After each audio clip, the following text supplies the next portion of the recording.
Jenny solo niya sa kwarto. Hindi ko siya magsusulo yata si Ate Jenny. Sa akin din. Parang magsusulo sa kanila. Pati tayo walang solo. Talaga, may spying pala ha? Kasi mama, hindi. Nasiratan sila masyado. Ito pa nga kami kasi sinasabi ni Lubin, Day, huwag mo natin ma-pressure, Day, kasi gawin natin for fun. Sabi ko. Kasi, Oo, talagang pleasure lang. narinig ko si Marlene. Hindi tayo matatambit.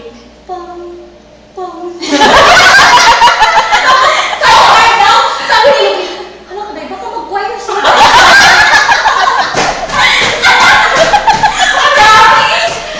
Sinawagan lang ako si Lupin kasi nga, ayaw ko nga. Sabi ko nga, Lupin, mag-back out na nga ako kasi nga, on ko lang ako ginagawa. Kaya na si Mother, siya nakipag-leader mo, sabi niya, huwag ka lang mag-ganyan. Dahil sige na, turuan mo na lang kami. Sabi ko, pumunta, sabi niya naman.